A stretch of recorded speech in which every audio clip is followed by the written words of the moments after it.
नमस्कार दोस्तों, पीसीएसएम के अपने यूट्यूब परिवार में आप सभी का स्वागत है। अभी हम लोग एनसीईआरटी के 6 क्लास के ज्योग्राफी को कवर कर रहे हैं, जिसमें आज हम लोग अध्याय 3 का अध्ययन करेंगे। आज का टॉपिक होगा हमारा पृथ्वी एवं गतियाँ। पृथ्वी हमारी कैसे गति करती है तथा पृथ्वी की गति के कारण कौन कौन से परिवर्तन होते हैं, ये सभी के बारे में हम लोग आज इसका अध्ययन करेंगे और परीक्षाओं के दृष्टिकोण से जो भी महत्वपूर्ण बिंदु होगा उसको हम लोग साथ ही साथ समझने का प्रयास भी करेंगे। अगर चैनल पे आप लोग नए हैं तो चैनल को सब्सक्राइब कर लीजिए और बेल आइकन को प्रेस कर लीजिए ताकि क्लास जब भी हो तो उसका नोटिफिकेशन आपको प्राप्त होता रहे। इससे पहले हम लोगों ने साइंस और हिस्ट्री को कवर कर लिया है। अगर आप लोगों ने उन क्लासेस को नहीं देखे हैं तो देख लीजिए, कुछ ना कुछ आपको सीखने को अवश्य ही मिलेगा। तो चलिए आज की कक्षा हम लोग प्रारंभ करते हैं। जैसा कि आप जानते हैं कि पृथ्वी की गति 2 प्रकार की होती है। पृथ्वी की गति कितने प्रकार की होती है? 2 प्रकार की होती है। कौन कौन सी गति होती है? पहला होता है एक घूर्णन होता है और दूसरा होता है परिक्रमण। पृथ्वी की गति 2 प्रकार की होती है, एक होता है घूर्णन और एक होता है परिक्रमण। 2 प्रकार की। पृथ्वी का अपने अक्ष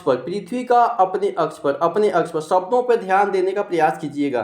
पृथ्वी का अपने अक्ष पर घूमना घूर्णन कहलाता है। अपने अक्ष पर घूमना घूर्णन कहलाता है। जब याद कीजिए कि आप कभी खड़े होकर के एक पैर पे मतलब घूमने का, रोटेट होने का प्रयास करते थे, तो उसी प्रकार से पृथ्वी का अपने अक्ष पर घूमना, यानी किसी के चारों तरफ नहीं, खुद अपने मतलब एक जगह पे स्थिर होकर के घूमना, उसको घूर्णन कहलाता है। सूरज के चारों ओर, अब क्या कह रहा है कि सूरज के चारों ओर एक स्थिर कक्ष में पृथ्वी की गति को परिक्रमण कहते हैं। यहाँ पे क्या कह रहा है कि सूरज के चारों ओर, किसके चारों ओर? सूरज के चारों ओर। सूरज के चारों ओर एक स्थिर कक्ष में पृथ्वी की गति परिक्रमण कहते हैं, लेकिन अपने अक्ष पर घूमना घूर्णन कहलाता है। दोनों में अलग अलग बारीकी अंतर है, इसको आप लोग समझने का प्रयास कीजिए। पृथ्वी का अक्ष एक काल्पनिक रेखा है। पृथ्वी का अक्ष क्या है? पृथ्वी का अक्ष एक काल्पनिक रेखा है जो इसके कक्षीय सतह से 66.5 डिग्री का कोण बनाती है। परीक्षाओं में ये पूछा जाता है कि पृथ्वी का अक्ष जो है इसके कक्षीय सतह से कितने डिग्री का कोण बनाती है? तो 66.5 डिग्री का कोण बनाती है। पृथ्वी का अक्ष इसके कक्षीय सतह से 66.5 डिग्री का कोण बनाती है, ये आपको ध्यान रखना है। वह समतल जो कक्ष के द्वारा बनाया जाता है उसे कक्षीय समतल कहते हैं। वैसा समतल जो कक्ष के द्वारा बनाया जाता है उसे क्या कहते हैं? उसे कक्षीय समतल कहते हैं। पृथ्वी जो है हमारी सूरज से प्रकाश प्राप्त करती है। बिल्कुल सही बात है। पृथ्वी किससे प्रकाश प्राप्त करती है? तो सूरज से प्राप्त करती है। जितने भी ग्रह और खगोलीय पिंड सारे हैं, सारे किससे प्रकाश प्राप्त करती है? सूरज से प्राप्त करती है। ठीक है, सूरज ही एकमात्र ऐसा ग्रह या स्टार या जो भी पिंड कह सकते हैं, सूरज के द्वारा ही सभी पिंड जो है प्रकाशमान और दीप्तिमान होते रहते हैं। ठीक है, ऊर्जा का एकमात्र स्रोत कौन सा है? सूरज ही है। पृथ्वी का आकार गोले के समान होता है। बिल्कुल गोला तो नहीं होता है, लेकिन गोले के समान होता है। जैसे कि पिछली कक्षाओं में हम लोगों ने अध्ययन किया था कि पृथ्वी की आकार कैसी होती है। बिल्कुल गोला नहीं है, लेकिन गोले के समान होती है। इसलिए एक समय में सिर्फ इसके आधे भाग पर ही सूरज की रोशनी पड़ती है। इसलिए सिर्फ इनके आधे भाग पर ही एक समय में सूरज की रोशनी पड़ती है। ठीक है, चित्र संख्या 3.2 में तो हम लोग देखते हैं कि सूरज की ओर आने वाले भाग में दिन होता है। सूरज की ओर आने वाले भाग में क्या होता है? दिन होता है। जबकि दूसरा भाग जो सूरज से दूर होता है वहाँ पे रात होती है। ठीक है, दिन और रात का होना किस पे निर्भर करता है? सूरज के अपने अक्ष पे घूमने के कारण ही दिन रात होता है। और सूरज के परिक्रमण के कारण जो होता है ऋतु परिवर्तन होता है। जैसे बसंत ऋतु आती है, गर्मी, जाड़ा, सर्दी, ये सब जो होते हैं ना, वसंत ऋतु, शीत ऋतु, ये सभी ऋतुएं जो होती है उसके परिक्रमण के कारण, पृथ्वी के परिक्रमण के कारण ऋतु परिवर्तन होती है तथा अपने अक्ष पे घूमने के कारण दिन और रात होती है। यहाँ तक आप लोगों को समझ में आ गया होगा, मैं आशा करता हूँ। जहाँ पे दूसरी ओर दूर होता है वहाँ पे रात होती है। वहाँ ग्लोब पर ठीक है, क्या कर रहा है कि ग्लोब पर वह वृत्त जो दिन तथा रात को विभाजित करता है उसे प्रदीप्ति वृत्त कहते हैं। ग्लोब पर कहाँ पर? ग्लोब पर वह वृत्त, वैसा वृत्त जो ग्लोब पर होता है, जो दिन तथा रात को क्या करता है? दिन तथा रात को विभाजित करता है, 2 बराबर भागों में विभाजित करता है, बांटता है, उसे क्या कहते हैं? उसे प्रदीप्ति वृत्त कहते हैं। उसे क्या कहते हैं? प्रदीप्ति वृत्त कहते हैं। यह वृत्त जो होता है, यह वृत्त अक्ष के साथ नहीं मिलता है। प्रदीप्ति वृत्त क्या होता है, अपने अक्ष के साथ में क्या होता है, नहीं मिलता है। जैसा कि आप चित्र संख्या 3.2 में अभी नीचे देखेंगे हम लोग, पृथ्वी अपने अक्ष पर एक चक्कर पूरा करने में 24 घंटे का समय लेती है। पृथ्वी अपने अक्ष पर एक चक्कर पूरा करने में कितने घंटे का समय लेती है, 24 घंटे का समय होती है। इसलिए 24 घंटे का दिन और रात को मिला करके होता है, ठीक है।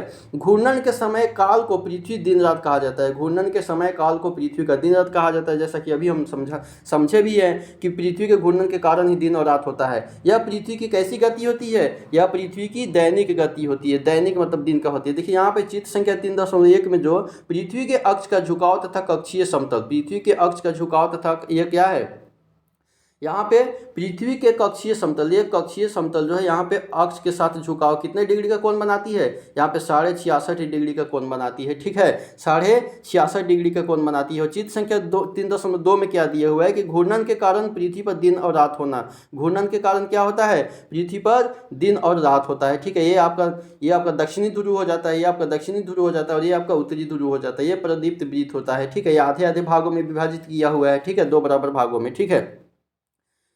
चलिए आगे देखते हैं कि अगर पृथ्वी घूर्णन नहीं करे तो क्या होगा। अब आप समझिए, समझिए कि अगर पृथ्वी जो है घूर्णन नहीं करेगा तब क्या होगा। सूरज के तरफ आने वाले पृथ्वी के भाग में हमेशा दिन होगा। सूरज के तरफ वाले पृथ्वी के भाग में क्या होगा, हमेशा दिन होगा, जिसके कारण उस भाग में गर्मी लगातार पड़ेगी और दूसरे भाग में हमेशा अंधेरा रहेगा एवं पूरे समय क्या रहेगा, ठंड पड़ती रहेगी।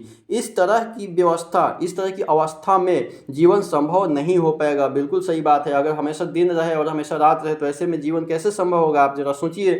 पृथ्वी की दूसरी गति जो सूरज के चारों ओर कक्ष में होती है उसे परिक्रमण काल कहा जाता है। पृथ्वी की दूसरी गति जो सूरज के चारों ओर, किसके चारों ओर, सूरज के चारों ओर, पृथ्वी जो सूरज के चारों ओर के कक्ष में जो उसकी गति होती है उसे क्या कहा जाता है, उसे परिक्रमण काल कहा जाता है, परिक्रमण कहा जाता है, ठीक है।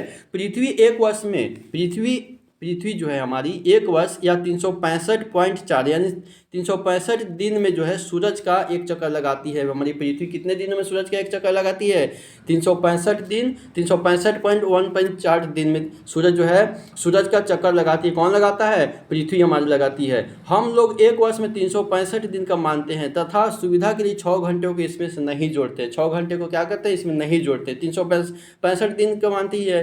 ये सिंपल वर्ष में जो होता है 365 दिन होता है तथा लीप वर्ष में 366 दिन होता है, ठीक है। यहाँ पे 365 जो था 365 और पूर्णांक 1/4 था, इसको अगर 60 से गुना करेंगे, यहाँ 60 से गुना करेंगे तो 15 आ जाएगा। ये गलत हो गया, 15 नहीं आएगा, यहाँ पे 6 घंटे हो जाएगा, ठीक है, 6 घंटे हो जाएगा।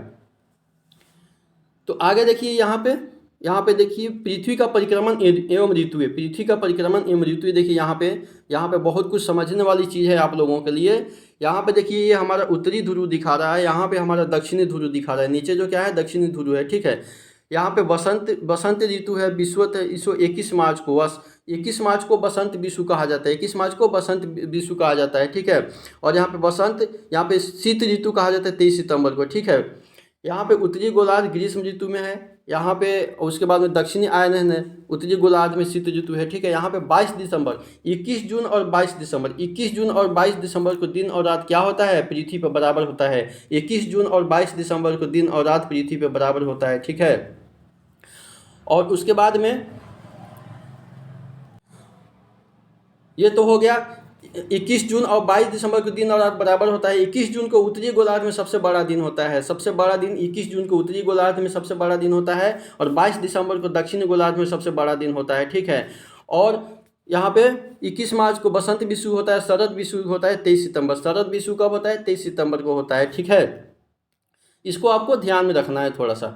चलिए आगे देखते हैं हम लोग 4 वर्षों में जो है प्रत्येक वर्ष के बचे हुए 4 वर्ष जब हो जाता है, 4 वर्ष में प्रत्येक वर्ष जब 6 घंटा होता है तो 4 वर्ष में कितने वर्षों में, 4 वर्षों में प्रत्येक वर्ष के बचे हुए 6 घंटे मिल करके एक दिन यानी कि 24 घंटे के बराबर हो जाती है। इसलिए इसके अतिरिक्त दिन को फरवरी में महीने में जोड़ दिया जाता है और इस प्रकार प्रत्येक चौथे वर्ष फरवरी माह 28 के बदले कितने दिन का होता है, 29 दिनों का होता है। कभी आप लोगों ने ये सोचा होगा सीधे ऐसे देखने की फरवरी 28 दिन की होती है, मार्च 29 दिन की होती है, ऐसे मतलब ऐसे देखते हैं कि फरवरी 28 और फरवरी 29 दिन की, कौन से फरवरी में 28 दिन होती है, कौन से फरवरी में 29 दिन की होती है, ऐसे ही बस समझ लेते हैं। लेकिन यहाँ पे अब आपको स्पष्ट हो गया होगा कि 4 वर्ष में जो ये प्रत्येक वर्ष का 6-6 घंटा जो बचता है वो क्या होता है, वो मिल करके एक दिन प्रत्येक वर्ष में यानी कि 24 घंटे के बराबर हो जाती है। इसके अतिरिक्त दिन को फरवरी में महीने में जोड़ दिया जाता है और इस प्रकार से प्रत्येक चौथे वर्ष यानी कि सिंपल वर्ष से वो लीप वर्ष में कन्वर्ट हो जाता है, बदल जाता है। इसलिए फरवरी 28 दिन के बदले में कितने दिनों का होता है, 29 दिनों का होता है। और ऐसा वर्ष जिसमें 366 दिन हो जाते हैं, ऐसा वर्ष जिसमें कितने दिन, 366 दिन हो जाते हैं, उसे लीप वर्ष कहा जाता है। लीप वर्ष में दिनों की संख्या कितनी होती है, 366। लीप वर्ष में दिनों की संख्या 366 होती है तथा सिंपल वर्ष में दिनों की संख्या 365 होती है। ये आपको याद रखना है। पता लगाइए कि अगला लीप वर्ष कब होगा, ठीक है। चित्र 3.3 से स्पष्ट हो गया है कि पृथ्वी दीर्घवृत्ताकार पथ पर सूरज के चारों ओर चक्कर लगाती है। पृथ्वी जो है किस पथ पर, दीर्घवृत्ताकार पथ पर, दीर्घवृत्ताकार पथ पर सूरज के चारों ओर क्या करती है, चक्कर लगाती है, ठीक है, जिसके कारण ऋतु परिवर्तन होता है। ध्यान दीजिए कि पृथ्वी के पूरे कक्ष में एक ही दिशा में झुकी हुई है।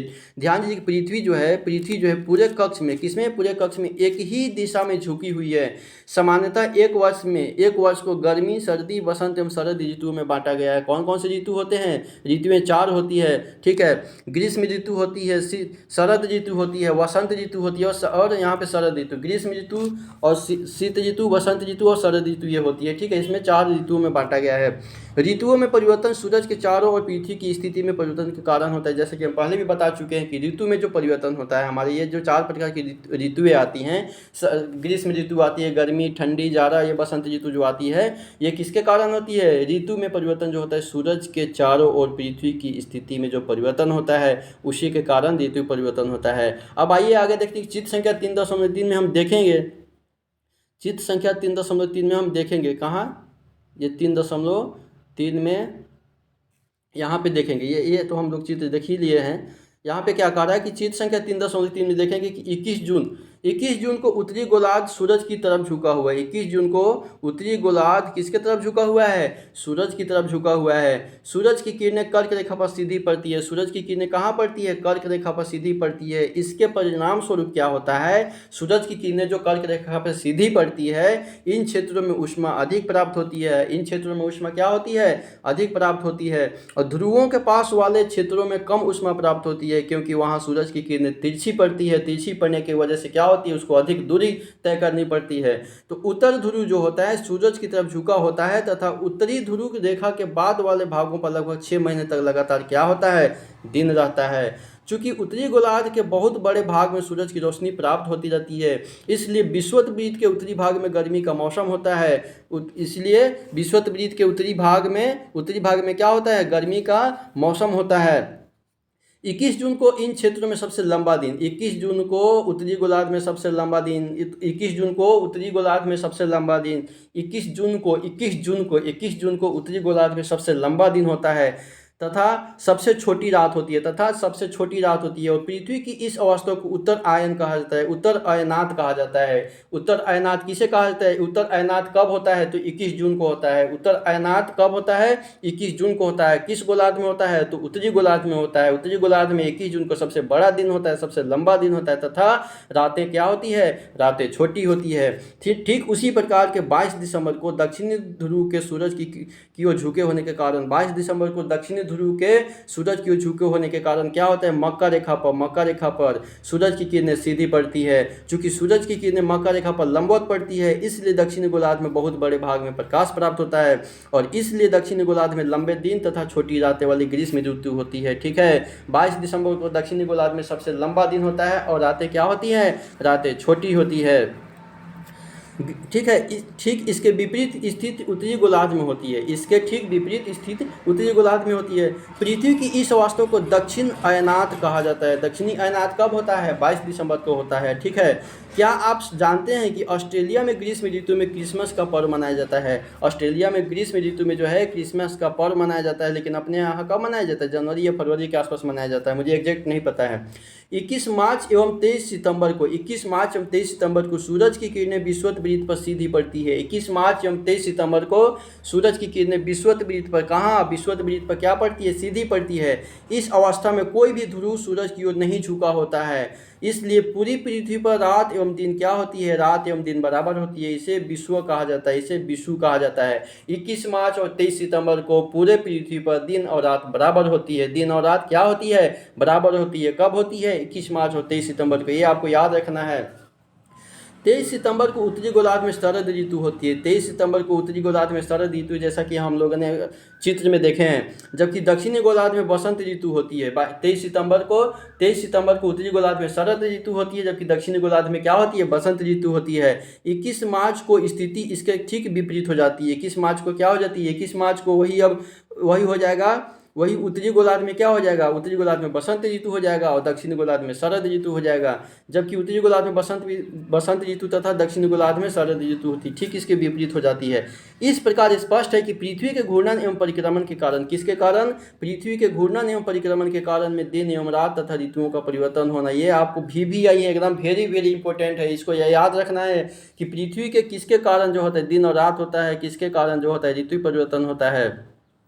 यहाँ पे कुछ प्रश्न दिया हुआ है, वैसे तो हम प्रश्न को लेकर के आगे हम आएंगे ही, लेकिन पृथ्वी के सूरज के चारों ओर की गति को क्या कहते हैं, पृथ्वी की सूरज के किसके चारों ओर कहा रहा है, सूरज के चारों ओर की गति को क्या कहते हैं, उसको क्या कहते हैं, पृथ्वी के परिक्रमण काल कहते हैं, परिक्रमण काल कहते हैं। अब किसी एक दूसरे के चारों ओर घूमना क्या कहता है, परिक्रमा कहलाता है। तो उसी तरह से याद रखिए कि सूरज के चारों ओर घूमना परिक्रमण कहलाता है, और अपने अक्ष पर घूमना क्या कहलाता है, घूर्णन कहलाता है। घूर्णन के कारण दिन और रात होती है, परिक्रमण के कारण ऋतु परिवर्तन होता है। सूरज की सीधी किरणें विषुवत वृत्त पर किस दिन पड़ता है, सूरज की सीधी किरणें जो होता है विषुवत वृत्त पर किस दिन पड़ता है। जैसे अभी हम लोग पढ़े हैं, गर्मी में क्रिसमस का पर्व कहाँ मनाया जाता है, गर्मी में क्रिसमस का पर्व कहाँ मनाया जाता है। ऋतुओं में परिवर्तन पृथ्वी की किस गति के कारण होती है, ऋतुओं में परिवर्तन, ये आप अभी पढ़े हैं, आप सोचिए कि किस दिन मनाया जाता है, ठीक है। एक लीप वर्ष में दिनों की संख्या कितनी होती है, एक लीप वर्ष में दिनों की संख्या कितनी होती है, एक लीप वर्ष में दिनों की संख्या 366 दिन होती है। पृथ्वी की प्रतिदिन की गति को दैनिक गति कहते हैं। पृथ्वी सूरज के चारों ओर किस कक्षा में घूमता है, पृथ्वी जो है सूरज के चारों ओर किस कक्षा में घूमता है, दीर्घवृत्तीय कक्षा में। 21 जून को सूरज की किरणें कहाँ किस पर सीधी रेखा में पड़ती है, किस ऋतु में दिन छोटे होते हैं, ये सभी आपको प्रश्न देखना है। वैसे तो